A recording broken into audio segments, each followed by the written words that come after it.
Trinh Xuan Tuan, bonjour. Bonjour. Vous êtes un des astrophysiciens les plus connus de la Terre. Le ciel, les étoiles, la possibilité peut-être d'une vie extraterrestre. On va parler de tout ça, des récentes découvertes. De vous, personnage étonnant, né de 3 cultures, vietnamienne, française, américaine. Votre nom d'abord, Trinh Xuan Tuan, vous savez bien que tellement de gens ont de la peine à le prononcer. Qu'est-ce que ça veut dire d'abord? Tuan, ça veut dire harmonie. Ouais. Donc ça me va particulièrement parce que j'admire beaucoup l'harmonie de l'univers. L'harmonie céleste, la fameuse. C'est ça, c'est ça. Oui, l'harmonie céleste. Et puis, Trinh Xuan, c'est le nom de mon père, de ma famille. Voilà. Et donc, on l'écrit en dernier parce que l'ordre est inversé en vietnamien. Beaucoup. Tuan, c'est mon prénom, et puis Trinh, c'est mon... Donc, j'écris mon nom en premier et puis mon prénom derrière. Voilà. Alors, vos amis vous appellent Tuan? Voilà, tout à fait. Donc, rappelez-moi Tuan, s'il vous plaît. Par facilité, beaucoup de gens vous appelaient TXT. C'est vrai. Hein, oui. C'est comme JFK, c'est des gens très célèbres. Ils ont des initiales. Oui, des initiales. Vrai. Ouais. Vous êtes un des astrophysiciens les plus connus, et c'est pas galvauder les choses que de dire ça. Effectivement, dans le monde entier, il y a peu d'astrophysiciens vulgarisants à ce point. C'est un art, il faut y arriver. Oui, tout à fait. Je me considère, vous savez, comme passeur de connaissances. Donc, je suis professeur à l'Université de Virginie aux États-Unis. Et bien sûr, je fais la recherche, donc j'acquiers de la connaissance. Mais c'est un peu frustrant, vous savez, dans la vie d'un chercheur, que quand on passe 2 années peut-être à regarder un problème, et puis on écrit un article qui sera compris peut-être ou lu dans son intégralité par une vingtaine de personnes seulement. Donc d'abord ça, la recherche, mais aussi l'enseignement. Bien sûr, j'enseigne un cours qui s'appelle l'astronomie pour les poètes à l'Université de Virginie. Donc un cours d'astronomie qui ne s'adresse pas à des gens qui vont devenir scientifiques, mais des littéraires, des philosophes, des économistes, etc. Vous voyez? On racontera votre parcours, Vietnam, lycée français, passage par la Suisse qui a beaucoup compté, les États-Unis, la carrière américaine. D'abord, cette passion du ciel, une vocation, il y a toujours un premier moment. Si vous remontez dans votre souvenir le plus loin, la première fois que vous avez vu le ciel avec passion, c'était quand? En fait, c'était seulement quand je suis arrivé à Caltech. Aux États-Unis. Aux États-Unis, voilà, c'est ça, en Californie, à Pasadena. Et en fait, en France, j'étais toujours très curieux. Je me demandais des questions constamment sur comment fonctionnait la nature, etc. Et donc, en fait, et puis je lisais beaucoup Einstein. Einstein qui était mon héros. Hein. C'est certainement lui et ses écrits qui m'ont orienté vers la science. Et donc, je voulais devenir physicien pour faire la recherche et avoir des réponses aux questions que je me posais. On a tous souvenir d'une première nuit sous la Voie lactée où on regarde simplement le ciel le soir, etc. Tout à fait. Au Vietnam, déjà, vous aviez ça? Non, pas tellement. Vous voyez, c'est parce que, bon, d'abord, il y avait la guerre. Hein. C'était difficile d'aller dans le noir, dans la campagne, etc., sans danger. Et puis, la plupart du temps, j'étais dans Saigon, qui était une ville illuminée, etc. Donc, on voyait pas, par une nuit, la nuit que vous décrivez, c'est une nuit loin de la lumière artificielle, etc., loin des villes. Il a fallu que vous passiez dans un monde de paix et aux États-Unis pour voir l'univers. Je crois que vous regardez avec une lunette extrêmement puissante. Et là, c'est la première illumination. C'est la première illumination. Alors, j'étais au Caltech pour d'abord apprendre la physique. Et puis, par chance, donc, Caltech avait le plus grand télescope du monde à ce moment-là, le Mont Palomar, qui a un diamètre de 5 mètres, un miroir de 5 mètres de diamètre. Donc, il regardait le plus loin dans l'univers, qui pouvait remonter 7 milliards d'années dans le temps. Vous êtes un très grand scientifique, mais vous partagez des émotions qu'on a tous eues. Les premiers pas sur la Lune, cette image aussi de la Terre vue de la Lune, on l'a tous, soit on l'a vécu en direct, soit on l'a vu après.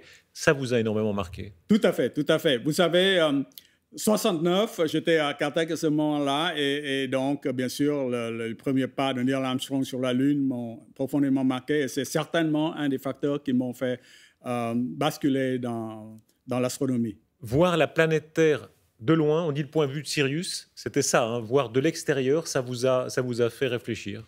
Oui, c'est la première fois que l'homme a pu s'échapper de la gravité terrestre pour fouler un autre astre céleste. Et donc, donc, il y avait ça, mais aussi les grandes découvertes. Les années 60, quand j'étais à Caltech, c'était l'âge d'or de l'astrophysique. On découvrait les premiers quasars, c'est-à-dire d'énormes galaxies qui hébergeaient des trous noirs supermassifs dans leur cœur et qui dévoraient les étoiles à tout va. Et puis, on découvrait aussi ce qu'on appelle le rayonnement fossile, la lumière qui reste de l'instant de la création du Big Bang. Et puis, on découvrait les pulsars aussi des étoiles à neutrons qui tournaient très vite. Donc, des tas de découvertes qui m'ont fait basculer dans la marmite de l'astronomie. Alors, entre cette première carrière et maintenant, il y a eu des livres très importants pour en reparler, La Mélodie, un dictionnaire amoureux du ciel et des étoiles, cette carrière de vulgarisateur et des découvertes récentes, notamment cette planète Kepler, beaucoup de découvertes des exoplanètes, etc., qui laissent entendre qu'une vie existe hors de la Terre. C'est votre conviction? Oui, je pense que d'abord, la mission Kepler que vous mentionnez et puis d'autres recherches ont démontré l'existence d'autres planètes, d'autres systèmes solaires, donc ce qu'on appelle des planètes extrasolaires. Et maintenant, on en connaît à peu près 3000, vous voyez. Et bien sûr, les astrophysiciens pensaient que il y a la possibilité qu'il existe une autre vie intelligente en dehors de notre système solaire était non nulle. Parce que vous savez, il y a 100 milliards d'étoiles dans notre Voie lactée, il y a 100 milliards de galaxies comme la Voie lactée. Il y a eu un changement, pardon, on a l'impression quand même, chez vous les scientifiques en général, avant de dire peut-être qu'il y a une vie extraterrestre, les gens étaient très très prudents. Aujourd'hui, c'est admis assez largement. Oui, je dirais que, bien sûr, la perception a changé parce que maintenant, on a vraiment des systèmes solaires qu'on peut voir. Alors, bien sûr, on n'a toujours pas entré en contact avec E.T. Ouais. Donc, pour l'instant, il est toujours silencieux. Vous y croyez, franchement, vous? Enfin, c'est pas une histoire de croire ou non, mais disons que la possibilité existe, qu'un autre Tuan dans un autre univers existe. Est-ce que vous le pensez? Je pense que, bon, je ne sais pas si c'est exactement le même Tuan, mais bon, si c'est à l'infini, s'il y a une infinité d'univers parallèles au nôtre, bien sûr, il y aura d'autres répliques, d'autres sosies de Tuan, de vous et moi, en train de parler aussi. Mais bon, pour l'instant, on ne sait pas ces histoires d'univers parallèles, on ne sait pas. Mais nous parlons maintenant dans notre univers qu'il y a beaucoup d'autres planètes. Je pense que la probabilité est non nulle et il faut chercher, bien sûr. Alors, des êtres pensants, ça c'est une possibilité très lointaine. Est-ce qu'avant d'arriver là, on va arriver bientôt à la découverte de la vie sous une forme minimale? Ça, c'est proche d'après vous? Je ne sais pas. On explore le système solaire. Vous savez, on sait maintenant qu'il n'y a pas d'autre vie de vie intelligente dans notre système solaire. Pendant très longtemps, on pensait que c'était des Martiens. Maintenant, depuis les années 70, depuis les premières images des sondes Mariner, on sait qu'il n'y a pas de canaux martiens ou de villes martiennes. Donc, il n'y a pas de vie intelligente sur Mars, mais peut-être des micro-organismes, parce qu'il y a 2 milliards d'années peut-être, l'eau coulait à flot. On sait que l'eau coulait à flot sur Mars, et il y avait des océans, des fleuves, etc. Et donc, qui dit eau, dit vie. Alors, peut-être qu'il y avait des micro-organismes. Il y a même des gens qui disent que peut-être nous sommes les descendants de ces micro-organismes parce qu'on ne sait pas comment la vie même a surgi sur Terre. Vous voyez? Il y a 3,8 milliards d'années, il y a la première trace de vie, mais on ne sait pas comment ça a surgi sur Terre. Donc, les gens ont dit que peut-être c'est des astéroïdes qui tombaient de Mars, qui ont transporté des microbes de Mars sur Terre, engendré la vie sur Terre. Nous sommes tous les descendants des Martiens. Bon, c'est une théorie comme une autre. Mais pour l'instant, donc, il n'y a pas de... On cherche, on va chercher, on doit creuser sous la croûte de Mars pour voir s'il y a des micro-organismes dessous, de l'eau en dessous. On sait qu'il y a des calottes glaciaires où peut-être les micro-organismes sont là. Et puis, il y a d'autres places dans le système solaire aussi, comme Europe, qui a un océan sous un manteau de glace, qui est un des satellites de Jupiter. C'est de la science-fiction, mais si un jour des êtres pensants arrivent, je ne sais pas si vous avez vu le film Mars Attack, où on envoie une colombe de la paix et elle est grillée comme un poulet, parce que ce sont des méchants, en l'occurrence, des extraterrestres. Voilà, Est-ce que forcément, ils voudront nous dominer, selon vous? Ils seront plus intelligents que nous, sans doute? Ils viendront de plus loin? Oui. Bon, vous savez... je ne sais pas, ils peuvent être bénévolents aussi. Je crois pas à la théorie qu'ils sont tous malévolents et voulant dominer, et conquérir les choses. Et puis, bon, mais ceci dit, vous savez, on dit que ça, c'est la fameuse question que le physicien Enrico Fermi a posée un jour. Où sont-ils? Les extraterrestres sont partout. Alors, Alors, une des solutions, c'est de dire que, bon, ils nous trouvent tellement bêtes que nous sommes juste comme des animaux dans un zoo. Vous voyez, comme nous voyons maintenant des singes dans une cage. Ils nous observent de loin, mais ils ne veulent pas communiquer avec nous. Nous sommes tellement reculés, pas évolués du tout. Et voilà, donc c'est ce genre de théorie. Pourquoi on n'a pas rentré en contact? Parce que la colonisation de la galaxie se fait en quelques centaines de millions d'années, en fait. Et la Voie lactée, elle dure déjà des milliards d'années. Donc, il y a un problème là aussi. Pourquoi? Où sont-ils? La guerre extraterrestre, ça c'est de la science-fiction. La guerre terrestre, elle a beaucoup compté dans votre vie, vous le rappeliez. Hein. Vous avez une enfance en guerre au Vietnam. Tout à fait. Ça a déterminé toute la suite? Oui, bien sûr. Vous savez, la guerre a marqué toute mon enfance. Je ne connaissais même pas pendant une nuit de sécurité. Enfin, quand je marchais dans la nuit, vous voyez, quand je suis allé en Suisse, c'est la première année en dehors du Vietnam, c'était vraiment un sentiment très étrange de pouvoir marcher dans la nuit sans craindre une bataille rangée, des balles qui sifflaient partout. Et donc, voilà, ça a marqué, bien sûr. Et bien sûr, ma famille n'est pas sortie indemne. Vous savez, il y a eu des tirs de mortier. Certains mortiers sont tombés dans ma maison et ma sœur a eu des séquelles psychologiques énormes. Mon père, après 1975, quand le Nord a envahi le Sud, a été mis dans un camp de concentration.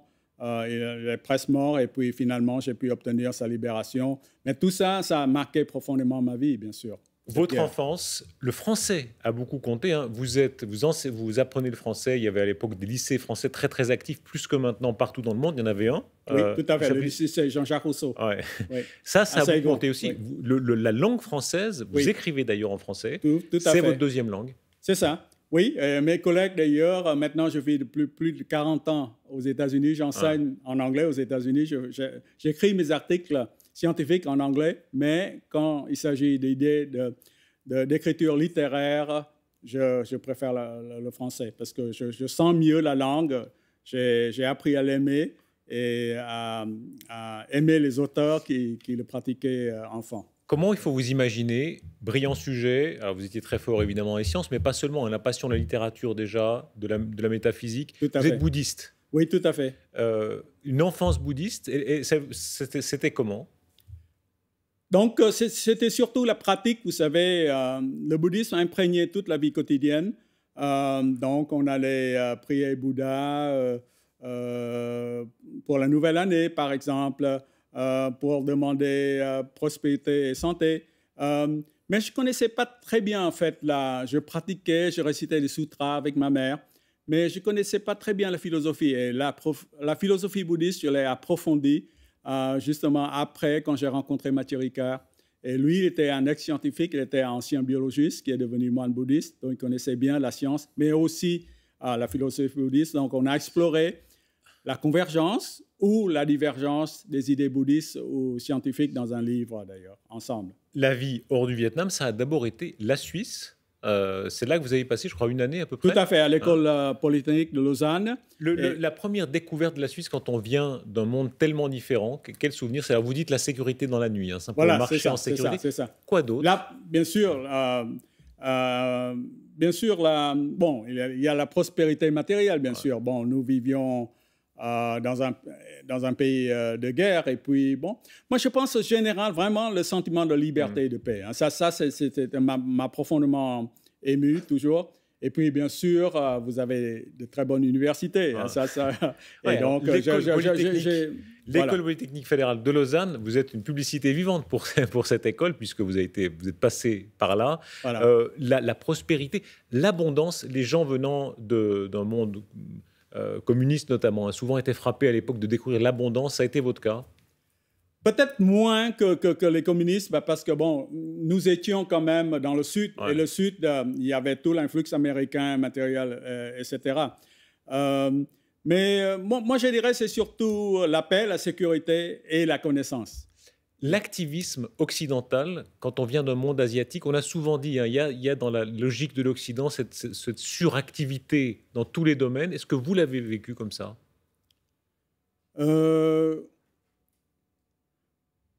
Pas les premières années, vous voyez, parce que vraiment, mon but, c'était vraiment d'apprendre autant que possible, avancer aussi loin dans ma carrière de physicien que je voulais accomplir, et puis donc commencer à faire la recherche. Et puis après seulement, en prenant la maturité, etc., bon, on s'engage plus. Et pour moi, maintenant, ma mission, moi, je pense, c'est vraiment passeur de connaissances.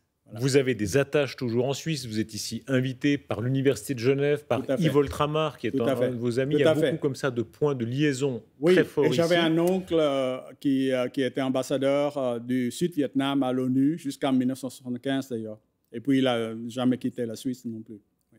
Ensuite, les États-Unis. Alors là, très brillante carrière d'astrophysicien, de vulgarisateur, mais aussi de découvreur. Hein. Il y a une galaxie que vous avez co-découverte. Ça, c'est extraordinaire. Oui. Bien sûr, la plus jeune, une des plus jeunes. Une des plus jeunes. Parce que vous savez, la plupart des galaxies naissent il y a 1 milliard d'années après le Big Bang et l'univers ayant 14 milliards d'années, ces galaxies ont 13 milliards d'années d'âge. Et les galaxies que j'ai découvertes, donc qui s'appellent Ansuki 18, et qui on a pu dater les étoiles par des clichés qu'on a pris avec le télescope spatial Hubble.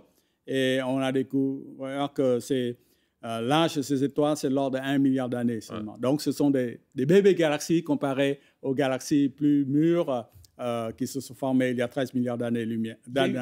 Il y a une émotion historique là de se dire qu'on est dans la grande succession des Galilée, des Copernic, qu'on fait partie de l'histoire des découvreurs de l'univers. Oui, bien sûr. Je ne me prétends pas être au niveau de ces grands scientifique, mais bien sûr, chaque astrophysicien apporte sa petite brique, sa petite pierre à la construction de la grande maison qu'est la science, qu'est la connaissance. Alors, vous avez vulgarisé, vos livres ont un succès phénoménal, parce qu'ils ramènent aussi à quelques principes philosophiques. Le mouvement, par exemple, hein, vous dites, on sous-estime à quel point on est sans arrêt en mouvement. Là, on croit qu'on est statique. Oui, c'est ça. Mais la logique de l'univers, c'est que tout bouge sans arrêt. Oui, c'est ça. C'est ce qu'on appelle l'impermanence, si on utilise un terme bouddhiste. Oui. Par exemple, vous savez... on pense qu'on est fixe maintenant, mais au moment même que je parle, la Terre tourne 30 km par seconde autour du Soleil. Le Soleil nous entraîne à 250 km par seconde à travers le milieu interstellaire de la Voie lactée. La Voie lactée tombe vers Andromède, 90 km par seconde, et la Voie lactée et Andromède, qui forment le groupe local, tombent à quelques centaines de kilomètres par seconde vers un amas de galaxies. Donc, tout bouge, tout change. Et ça, c'est l'infiniment grand, mais l'infiniment petit aussi. Vous pensez que cette table, par exemple, est complètement immobile. Mais si vous avez des yeux qui peuvent regarder à l'échelle atomique, vous verrez des électrons circuler un peu partout. Il y a des particules virtuelles qui apparaissent et disparaissent dans des cycles infiniment tellement petits, de 10 puissance moins 43 secondes dans cette salle. Des neutrinos qui traversent toute la Terre, traversent le plancher, traversent notre corps sans que nous en rendions compte. Tout est impermanent, tout change, tout bouge. C'est une leçon de vie pour vous aussi. Il faut en tirer un principe de vie, c'est-à-dire accompagner le mouvement. Oui, tout à fait. C'est accompagner le mouvement, ne jamais croire que tout peut exister éternellement. Parce qu'en fait, le bouddhisme, ça c'est une leçon bouddhiste, ça dit que ça c'est une vision fausse des choses qui nous font attacher des choses qui ne peuvent pas durer éternellement. Et ça crée la souffrance si on pense que ça peut durer éternellement. Donc, il faut accompagner le mouvement, être toujours en évolution, changer son point de vue, etc., évoluer en quelque sorte. Einstein, vous le citiez, hein, oui. On est très proche de sa pensée aussi quand on dit ce genre de choses. La foi ou non en Dieu, ça a été beaucoup débattu au sujet d'Einstein. Il y a certains textes de lui qui laissent penser qu'il était croyant, d'autres où il y a plus de doutes. Vous qui êtes grand lecteur d'Einstein, qu'est-ce qu'il en est? Moi, je pense que... Einstein a dit très clairement que Dieu, ce n'est pas un Dieu barbu qui se préoccupe des problèmes quotidiens de chacun de nous. Pour lui, c'est vraiment un principe panthéiste, des lois qui règlent l'harmonie, la beauté, la nature. Et je partage tout à fait ce point de vue. L'idée qu'il y a une harmonie, c'est ce mouvement perpétuel, mais ce n'est pas le désordre. Non, il y a des lois physiques qui règlent les choses. Et c'est pourquoi je ne crois pas au hasard. Vous savez, il y a certains de mes collègues, certains physiciens qui pensent que tout est hasard, donc, par exemple, qu'il y a une infinité d'univers parallèles. Et donc, et vous savez, les propriétés de chaque univers sont déterminées par une quinzaine de nombres, ce qu'on appelle des constantes physiques, et des conditions initiales. Alors, si on varie un tant soit peu ces constantes physiques, par exemple, la 60e seulement décimale de la densité initiale de l'univers, par exemple, les étoiles ne se forment pas. Et si les étoiles ne se forment pas, nous ne serons pas là pour en parler. Vous voyez, parce que nous sommes tous des poussières d'étoiles. Hein, nous sommes faits des atomes faits à l'intérieur des étoiles, sauf l'hydrogène et l'hélium qui ont été faits dans le Big Bang. Et sans les étoiles, nous ne serons pas là pour en parler. Et on sait donc que l'univers a été réglé de façon extrêmement précise pour que la vie et la conscience apparaissent. Mais si on postule un seul univers, il faut que quelque chose règle ça. Et ça, je parie sur un principe créateur. Mais si on dit qu'il y a une infinité d'univers parallèles, chacune ayant sa propre combinaison de constantes physiques, conditions initiales, ça pourrait être le hasard. Donc nous sommes par hasard dans un univers qui n'a aucun sens. Mais moi, je ne parie pas sur ça. Je parie sur la nécessité plutôt que le hasard. Oui. Quand on a cette conviction-là, est-ce qu'on croit qu'il y a une vie après la mort? Je pense, ça c'est, de nouveau, je parle en bouddhiste plutôt que scientifique maintenant, parce que malheureusement, ce n'est pas une question que la science a une réponse. Est-ce qu'il y a vie après la mort? Donc, en tant que bouddhiste, bien sûr, je pense que l'esprit est indépendant de la matière. Quand la matière meurt, l'esprit demeure. Donc, et cet esprit, d'ailleurs, va renaître si on est toujours dans ce cycle de samsara, de renaître sous une autre forme, etc. La réincarnation telle que les bouddhistes la conçoivent, c'est votre conviction personnelle? Oui, je crois en ça, c'est ça. Je crois, hein, c'est la croyance. Ce n'est pas une démonstration scientifique, bien sûr. La science. Vous savez ce qu'il en est. Hein. Souvent, nous autres occidentaux, on a de la peine à comprendre ce que ça signifie. Parfois, il y a une sorte de flou. Est-ce qu'on dit que le bouddhiste croit vraiment qu'il sera réincarné dans un chien, dans une personne, dans une femme, etc. Peut-être pas un chien, tout ça c'est une caricature quand même. Moi, je pense qu'en général, bon, si on vit une vie décente, vous voyez, on va progresser. Parce que le but... On est réincarné en mieux. Voilà. Ça, c'est rassurant. Une autre personne encore plus évoluée, de façon à évoluer de plus en plus vers l'éveil. L'éveil, c'est le but ultime de tout bouddhiste. Parce que Bouddha, hein, c'est pas un dieu, c'est justement une personne comme vous et moi. Il se dit guide voyage seulement. Il a trouvé la voie, mais c'est à chacun de nous de parcourir cette voie sur l'éveil, jusqu'à l'éveil. Il ne peut pas le faire pour nous. C'est étonnant dans votre parcours. Hein. Vous avez une forme de fidélité à toutes les époques de votre vie. Grand attachement aux États-Unis, mais aussi attachement à la culture française, au bouddhisme de votre enfance. Tout à fait. Mais c'est l'unité. C'est de nouveau, vous voyez, c'est une unité. Je ne me vois pas fragmenter en des choses différentes. J'espère justement l'harmonie, ce qui est la signification de mon nom. La méditation, ça se pratique quand on est, comme vous, scientifique de si haut niveau. Il y a un moment où on essaie de... Oui, bien sûr, parce que c'est la méditation où on essaie de ne plus laisser ses pensées vagabonder. Vous voyez, vous le pratiquez vous-même? Oui, tout à fait. Comment vous le faites? Enfin, je pratique la méditation, donc fixer sur une pensée seulement, vous voyez, comme votre respiration, par exemple. Et faire attention à tout, être dans l'instant présent et ne jamais être constamment distrait par d'autres choses. On évoquait la mort personnelle, il y a la mort collective aussi. Hein. Tous les astrophysiciens disent un jour la Terre finira. Tout à fait. Dans 4,5... Enfin, un jour, le Soleil va mourir. Dans 4,5 milliards d'années, il ne brillera plus. Là, il n'y a pas d'espoir. Hein. Non, parce qu'il aura consommé tout son carburant d'hydrogène. Et donc, il brille maintenant parce qu'il convertit l'hydrogène en hélium. Sans carburant d'hydrogène, il s'éteindra, deviendra d'abord une géante rouge et puis une naine blanche. Et sans énergie, il n'y aura plus d'espoir de vie sur Terre. Ceux qui disent peut-être il y aura une Terre de substitution, il faudra se réfugier ailleurs, c'est imaginable? Dans 4,5 milliards d'années, c'est peut-être... Moi, je pense qu'il y a des dangers encore plus pressants. Vous savez, le réchauffement global, la destruction écologique qu'on est en train de faire la Terre. Ça ne se passe pas sur des milliards d'années dont je parle, mais sur une génération, nos enfants, ou peut-être 2 générations. Et donc ça, il faut absolument sauver la Terre. Et c'est ça qui m'inquiète surtout. Oui. Vous donnerez conférence pour l'Université de Genève. Tout ici. Les étudiants souvent posent cette question-là. Hein. Est-ce qu'ils sont l'avant-dernière, la génération, etc. Ça peut se gâter si vite que certains le disent?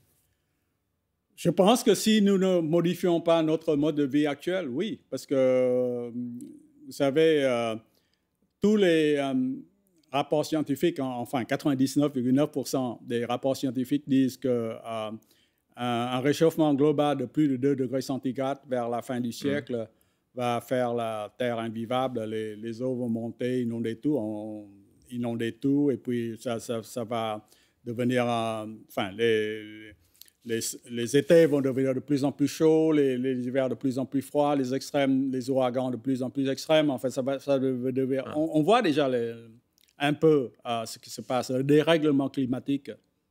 Trinh Xuan Tuan, merci. Il faut vous lire, il y a tellement de livres de vous. La Mélodie céleste, c'est un des premiers.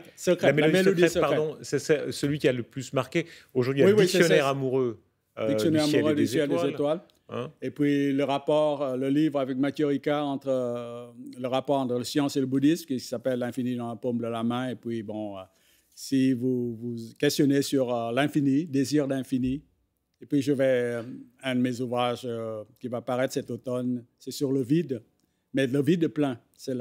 Donc le titre s'appelle La plénitude du vide. Le plus beau mot en français, on commençait par là, hein, le sens même de votre nom, harmonie, c'est le plus beau mot en français aussi. Ouais, j'aime ce mot, j'aime beaucoup ce mot. Harmonie, unité, beauté peut-être. Vous êtes tombé amoureux du ciel. C'est une formule étonnante, hein, cette formule romantique presque, amoureux du ciel. Dictionnaire amoureux du ciel et des étoiles, tout à fait. C'est tombé quand? C'était quand ce coup de foudre? Enfin, quand je vous ai dit, hein, quand j'ai observé pour la première fois Palomar dans ce télescope, tout d'un coup, cet immense sentiment de connexion cosmique, parce que c'est la lumière hein, qui me parvient de l'univers qui est parti il y a des milliards d'années, même avant que les atomes de mon corps soient faits dans les étoiles, qui me relient donc à ce grand cosmos. Trinh Xuan Tuan, merci beaucoup. Merci de m'avoir invité.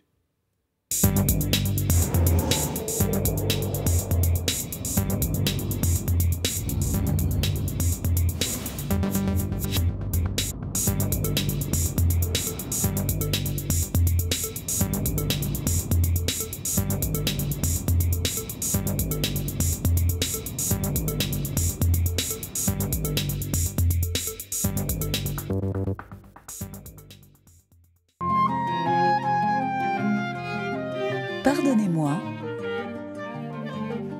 avec le matin dimanche.